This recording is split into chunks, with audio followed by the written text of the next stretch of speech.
Welcome to 30 Minutes right here on City TV. Here on the show, we talk about all things trending on social media. My name is AJ Akwagos, and I'm here with Melissa Awad. Welcome back, guys. And of course, like we always say at the beginning of the show, don't forget to use the hashtag 30 minutes, hashtag 30 minutes, and all our social media handles at City TV GH, Instagram, Twitter, and Facebook, and myself and AJ Sarpong, and Melly Mel for real on Twitter. Yeah, and starting off with something that has been trending, the relationship between China and Ghana. It seems it's getting closer and closer, with 8 more partnership agreements signed when the president recently went to China, or the president is in China, for an official state visit. Well, we'll be going on social media because it seems social media may be skeptical about how close Ghana and China may be getting in as well. And also, a Ghanaian may be close to deportation. Wow. Ghanaian-born Kweku Adobli may be getting deported. He caused, a loss of almost $2.3 billion. Yeah, but we're going to get into that and much more. This is 30 Minutes. We'll be right back.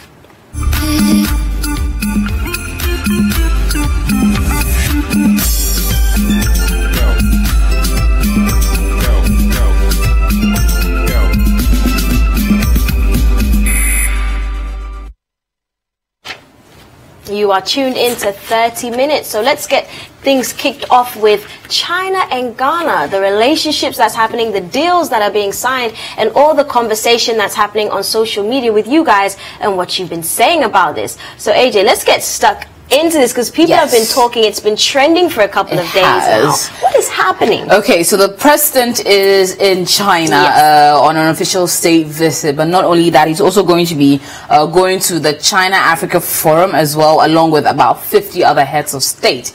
Question is, China is pledging about $60 billion more into Africa. However, there are more partnerships to be brokered, which Ghana is doing. So Ghana has signed 8 deals with the Chinese government. One of the some of the agreements: One Belt, One Road Memorandum of Understanding, an MOU on Regional Aviation Cooperation Agreement, a cooperation to carry out maternal and child health projects, framework agreement on financing insurance cooperation, that's a $2 billion Sino Hydro deal, an economic cooperation on the Phase 2 project of the University of Health and Allied Services, cooperation on the expansion of the Cape Coast Stadium, and cooperation on the supply of police vehicles to the Ghana Police Service. So he will be attending the China-Africa Cooperation Forum, which will be attended by over 40 head of states, to basically talk about, or those that have signed up onto the Continental Free Trade Area, to discuss infrastructure, power, education,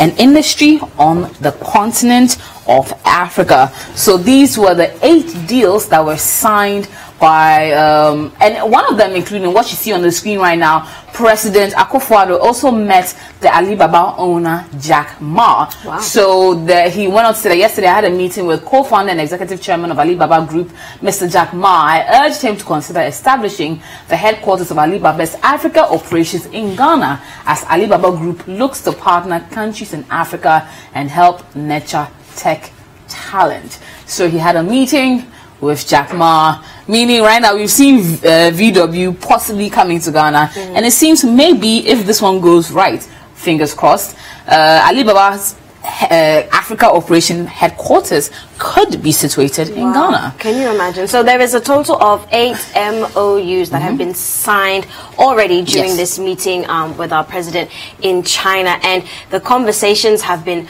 pouring in. I mean, some people are saying what happened to Ghana without aid, but this is an exchange of. Some people are thinking it's a loan.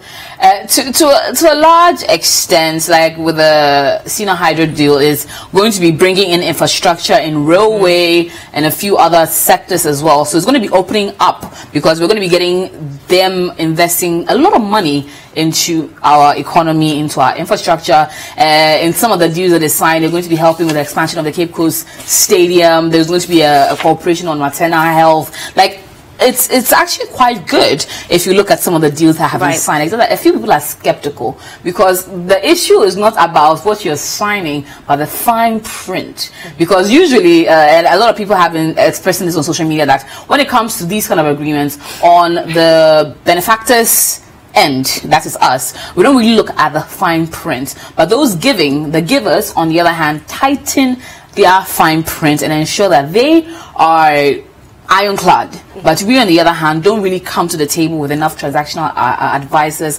enough to strengthen our side of the deal, and then we end up probably even signing away things that we may not understand at that particular point in time. So it's interesting to see how it will go. But let's take a look at the president being in China and all that went down.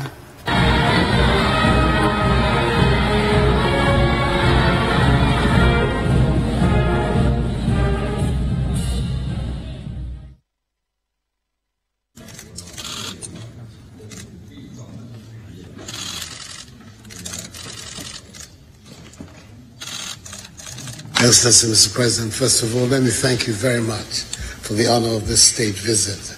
It's a prelude to the summit, the FOCAC summit. It's my first visit to China since I became president. Ghana has been, indeed, ever since the early days of the... Okay. That's interesting to see. It looks like a really powerful meeting. Yeah. It looks very intimidating, actually. Wow. Can you imagine sitting over there, then, okay, we're figuring out this one, they bring this documentation, and someone will be asking questions on one side, on the other. I would like to be a fly on the wall in those kind of high-powered meeting, and the amount of monies that are just being tossed back and forth. That's what you want to see. But let's get into some of your social media commentary and your reactions, because you have been talking. So we have from Brani or Brani, a Chinese man was asked, "Do you know God?" His reply was, "Give me a sample and I will manufacture it for you." Wow. You've already started. All right. Let's continue. Wow. From Anamoa Alex. "We go begging with a cup in hand and come and tell other African leaders not to beg for help from these same people. Who are we deceiving?" Wow. Anamoa, strong thoughts. And from Afia, if this is the Ghana beyond we've been hearing, or this is... Start again. If this is the Ghana beyond we've been hearing all this while, then we're really moving beyond reconstruction. May God listen to the weeping soul of our mother Ghana. From Wayne, more Chinese aid, more galamsey. Or the Chinese government did say that they are not for galamsey, and they believe that whatever we will do about it, they are in full support. There you go. Yes. All right. And from Turbo, when will Africa give aid to other countries' continent? Must we always be at the receiving end? Economy mismanagement, improper use of public funds, untapped natural resources, and corruption is seriously dealing with Africa. I feel you, Turbo. I feel you.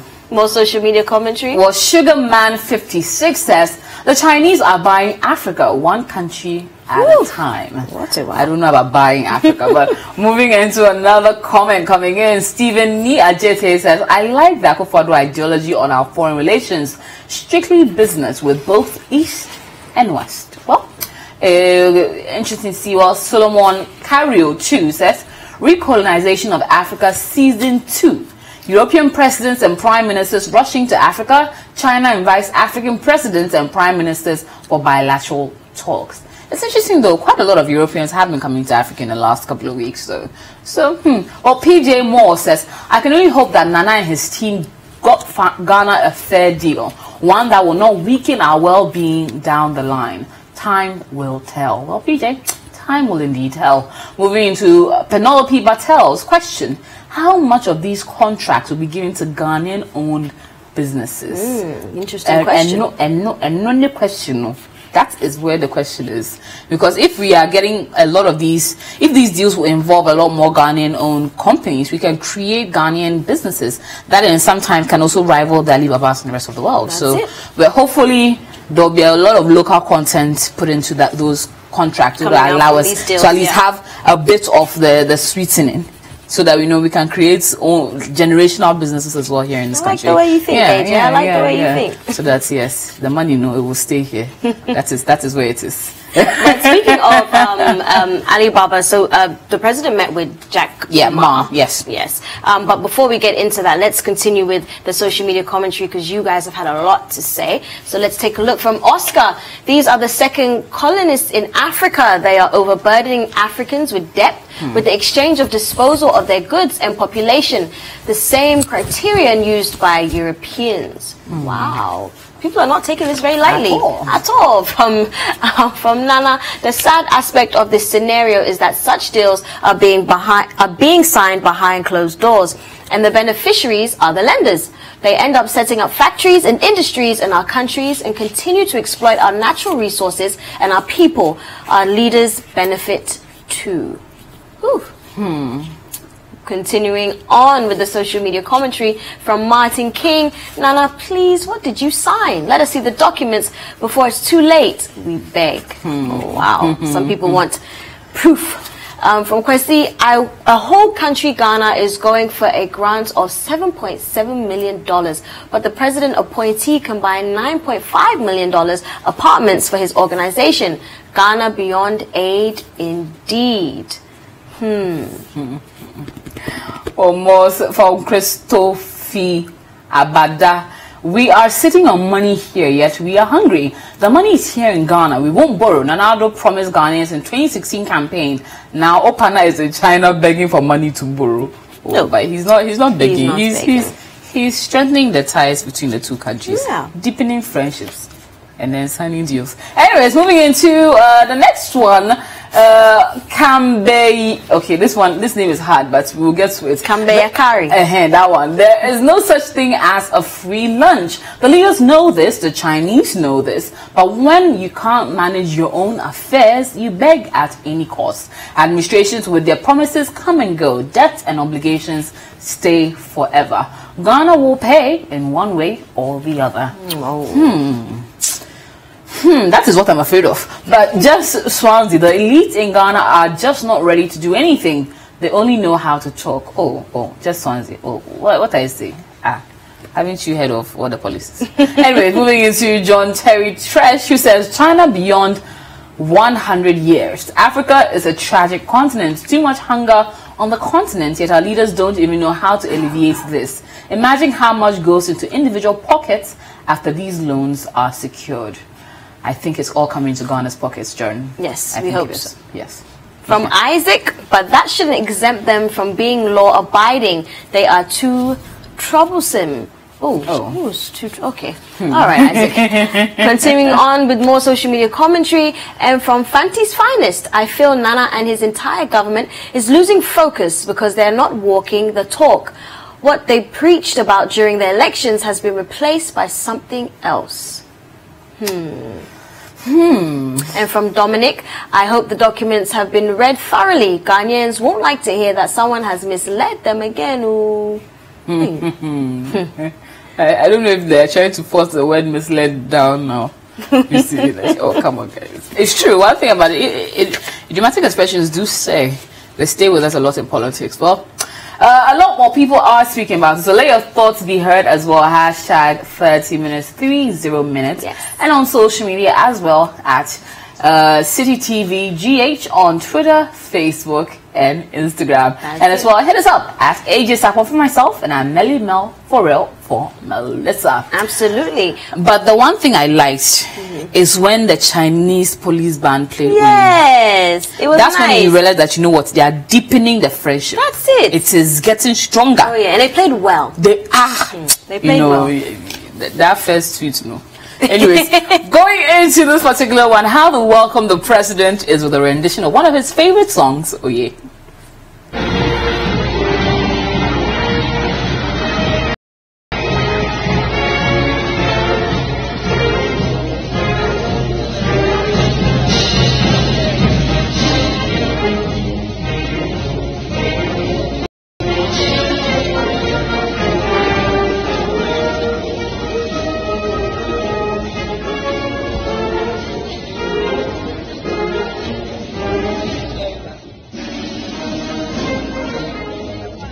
They played that very well. And I thought it was like Winneba Youth You see it. Wow, like Accra Symphony Orchestra or something amazing like that. Somebody's mother's school reunion. Yes, you never know. But on that note, we're going to take a quick break. Don't forget to use the hashtag. More conversations coming your way. We're going to discuss something very important, very interesting. Someone may be getting deported, unfortunately. All that and more when we come back. This is 30 Minutes.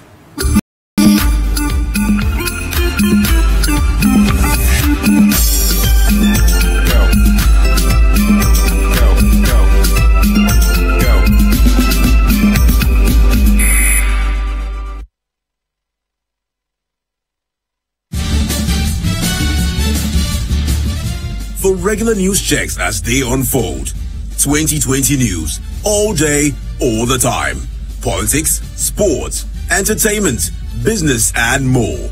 2020 news. We bring the world in 20 minutes. That's all the news in 20 minutes.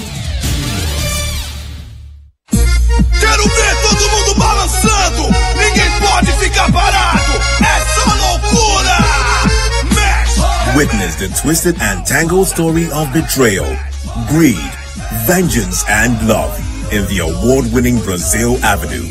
Carminia, a woman led by greed, gets rid of her husband, who is Rita's father, and sends Rita away to a filthy landfill. Rita finds love in Batata, but they are soon separated by adoption into different families, far away from each other. Many years later, all paths cross again, as Rita, now a renowned chef, seeks to pay back her stepmother for taking away her happiness as a child. It's a story of twists, turns, suspense, and thrilling action in Brazil Avenue. Brazil Avenue, coming soon only on City TV. Brazil Avenue.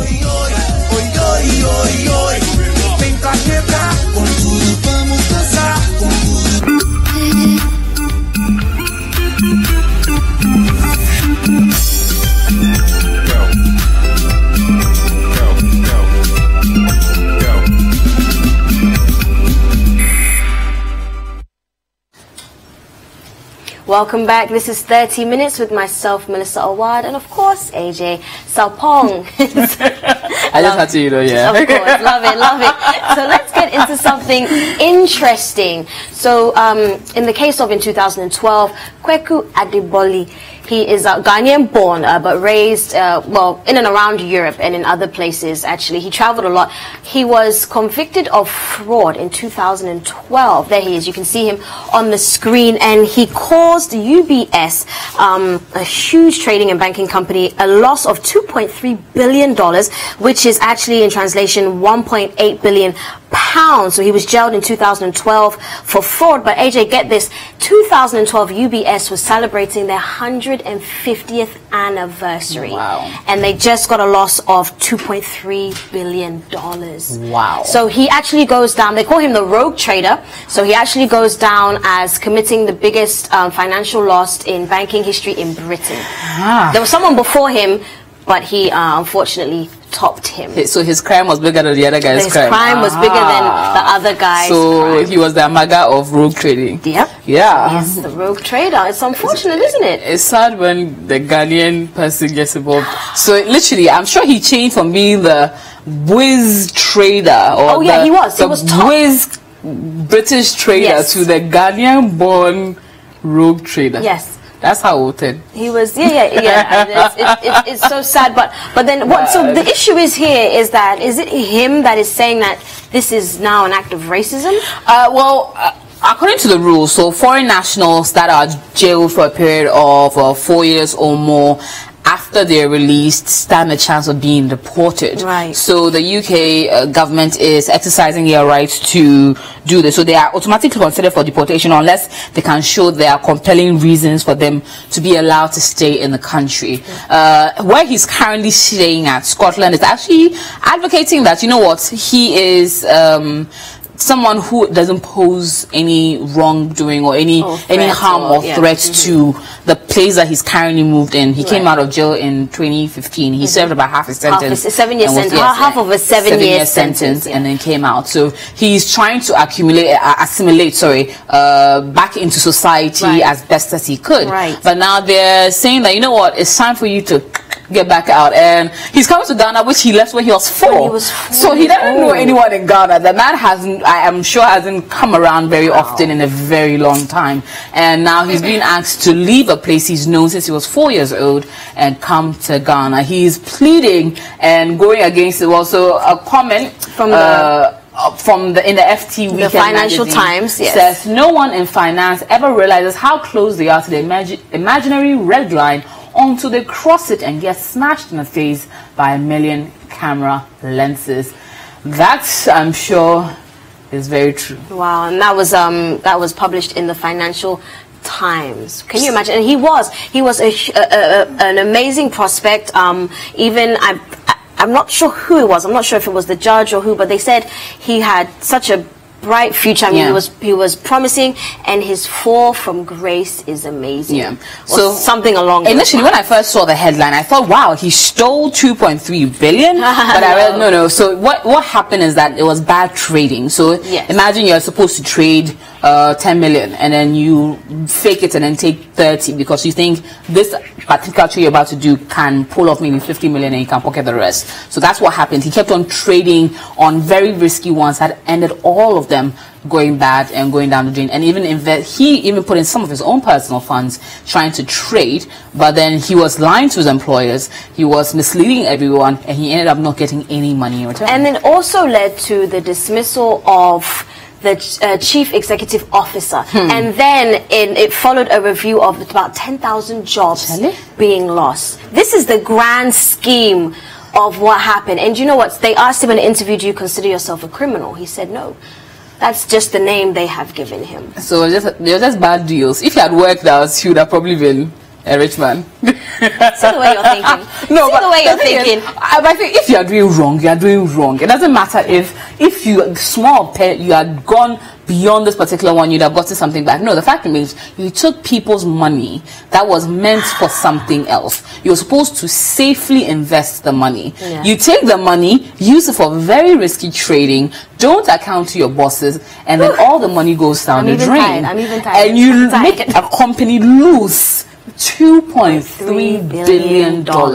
At this rate, they lost their standing, they lost their share, there was a percentage drop in their shares. Like, they lost a lot because of his bad decisions. Right. It's unfortunate, but social media has been talking. Yes. Whew, I think we should get into that. I'm even tired. It's wow, you guys need to check it out online. AJ, this is a big deal, but when it comes to Ghana, if he is deported, what is he going to do? He hasn't been here since he was 4 years old. He's in good standing right now, but there are laws that they're trying to follow through on with his special kind of case. And Vicky, also, let's take a video about what really happened, or give us a bit of a gist on the situation that's been happening so far. You need to apologize at all for what happened, what you did? Absolutely, and I have apologized, and I will continue apologizing. I am devastated, not for myself, but for my institution and the people I worked with. The very first thing I did when I was first arrested was say, I am sorry beyond words. I said it through my lawyers, but that is what I said. During my trial, I said I was sorry repeatedly. And these are not just devices, it's how I feel. I failed. I made mistakes. Wow. You failed and you made mistakes. Interesting. But when your mistake cost $2.3 billion, it's not easy. Anyways, people have been talking on social media. There's been a lot of commentary coming on, especially on the particular tangent. What happens when he comes to Ghana? Well, Anawa Alex again says, we go begging. This one is based on the African leaders one. So, yes, he went on to say that we go begging hand for African leaders. But we'll be going shortly into comments from the Adoboli gentleman who seems may be deported back into Ghana, perhaps by the 10th of September. Wow, that is literally around the corner. Yes, the 10th of September. My goodness. And it seems the appeal is not going through, and they're really adamant about sending him back to Ghana. But he claims that it may be an issue of racism because if it wasn't for the color of his skin, they may probably have just, okay, he's served this time, he's come out. Maybe, I'm not sure if he's paid restitution. I'm not sure if he has paid restitution, but if he perhaps has paid restitution for, I don't know if he has 2.3 billion sitting there waiting to pay restitution, but perhaps he's fulfilled his side of the punishment that was giving him. They'll probably let him go, but because he's black, especially of African descent, they are determined to kick him out of the country. And he's been, until this particular one, probably an upstanding citizen in the UK community. So, well, social media comments are here. Yes. So, taking a look at some of the comments that you have been saying. To start off now. From Femi Oaks. Hashtag Kweku Adeboli made a terrible error of judgment at work for which he made no personal gains and has paid the price. He is not a terrorist, murderer or pedophile. Why are other bankers who caused the 2008 global crash still revolving around then? Still roaming? I'm going to say, is that roaming? Roving around. Yeah, roving around then. Questions. That's a very, very, because very he did say traders were actually doing the same. From Dromo David, Morgan come to Ghana. More moves, man. Wow. Oh my God. I'm gonna say there's more opportunities here. Right. I mean, it's true. From Brit 1664, he committed a mass fraud, losing 1.4 billion pounds, nearly bringing down a bank. He pleaded innocent and triggered a multi-million-pound court case where he was found guilty. If a foreign national opening a fraudulent bank account would get deported, then why not him? Hey. Wow. All right. Wow. From Y Television, how do you deport someone who has been in the country since he was 4 years old? This is a good question. Very true. Continuing on to more from Stevenson, he has lived in Britain since he was 4. He is British to all except those of xenophobic persuasion. Wow, now xenophobia has entered the matter. From Kwesi_Obeng, if he had done something great, the British would have held him as one of them. When Isaac Dogbe lost in the Olympics, he was a Ghanaian. When he won recently, British media were calling him British. This thing, I don't think we can ever run around. We won't run away or move away from it. Continuing on to more social media commentary. Offshore Legal 99 says, absolutely disgusting. This man was stitched up by the UBS. How could no one in their management and control department not know what he was doing? UBS are the biggest liars out there. This man should not be deported. His life is here in the UK and he's very low risk. This is tragic. It's true. It brings into account what was the supervision department doing. Absolutely. How did we not see all this money running around? 2.3 before they realized that, this is something wrong with. Anyways, moving on to more social media commentary. KB Asante 35 says, he should come home. He should come and join Consolidated Bank. Oh my gosh. Oh goodness. Yes, no. I just love Ghana. Jack Mackenzie or Jackie Mackenzie 6 says, it isn't okay to deport people who are settled in the UK, who pose no risk to the public and who benefit society, having paid for all wrongs. We can't be punishing people twice. Stop the deportation of Kweku Adeboli. He was detained today and is at risk. And it seems he may be deported by the 10th.